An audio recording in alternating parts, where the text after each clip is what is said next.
Саламатсыздар ма балалар? Бүгінгі сабағымызды бастаймыз. Менің сабағыма қош келдіңіздер. Алдымен каналға тіркеліп, сабақ ұнаса лайк басып, комментарий жазамыз. Бүгінгі сабақ қазақ тілі 4-ші сынып, ана тілім ардағым, сөйлеу мәдениеті. 4-ші сабақ. Түрлі жағдаяттарда сыпайы сөздерді қолдануды үйренеміз. 15-ші жаттығу. Сұрақтың жауабын тауып, диалогты толықтыр. Біздің отанымыз қалай аталады? Менің туып өскен жерім Қазақстан. Ол біздің отанымыз. Қазақстанда қандай ұлттар тұрады?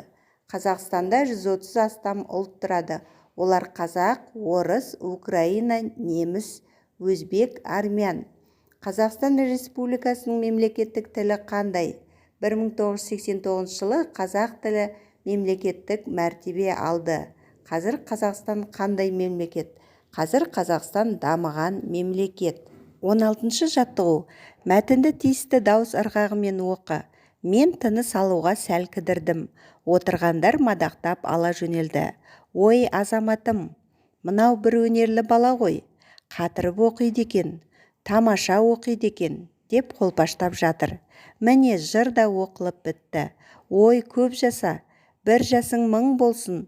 Өнеріме сүйсінген жұрт кәне енді қобыландыны оқышы, деп өтініш жасай бастады. Мәтіннен қолпаштау және алғыс сөздері бар лепті сөйлемдерді теріп жаз. Олар: ой, азаматым, мынау бір өнерлі бала ғой, қатырып оқиды екен, тамаша оқиды екен, және ой, көп жаса, бір жасың мың болсын деген сөздер. Бұлар қолпаштау және алғыс сөздер. Үлкен кісіге, өзіңмен жасты балаға, өзіңнен кішілерге ризашылығыңды білдіруде қай сөзді қолданасың? Рахмет, алғысым шексіз. Балалар, мен алғысым шексіз деген сөзді қолданар едім. 17-ші суреттерге қара. Балалардың әрекеті дұрыс па? Олардың орнында сен болсаң, не істер едің? Балалар, бірінші суретке қараймыз. Онда балалар автобуста отырып алғанда үлкен кісі тұрып тұр. Олай болса, бұл дұрыс па? Әрине, бұл дұрыс емес. Балалар тұрып үлкен кісіге орын беру керек еді. Ал екінші суретте де автобусқа мініп бара жатқан бала, одан кейін әже тұр. Ал бұл баланыкі да дұрыс емес. Себебі бірінші ол емес, әжені мінгізу керек еді. Одан кейінгі суретте кітапты көтеріп келе жатқан кішкентай қыз, қасында ер бала қарап тұр. Олай болса, баланың ісі дұрыс емес. Қыз баланы сыйлап, оның қолындағы кітаптарды алуы керек еді. 18-ші, төмендегідей жағдаятқа тап болсаң, не істер едің? Сыныптасыңа телефон шалып едің, тұтқаны үлкендердің бірі алды. Осындай жағдайда не істейсің? Онда өз ойымызды айтамыз. Бұнда тұтқаны қоя саласың, жолдасыңды телефонға шақыруды өтінесің, амандасып, өзіңді таныстырып, жолдасыңды телефонға шақыруын өтінесің.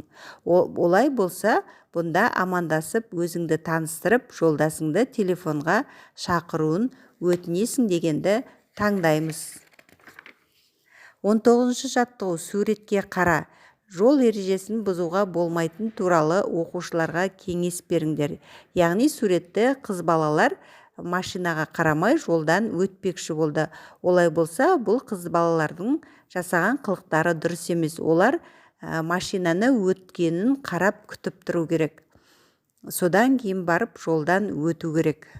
Балалар, осымен сабағымыз аяқталды. Сабақ ұнаса лайк басып, комментарий жазуды ұмытпаңыздар.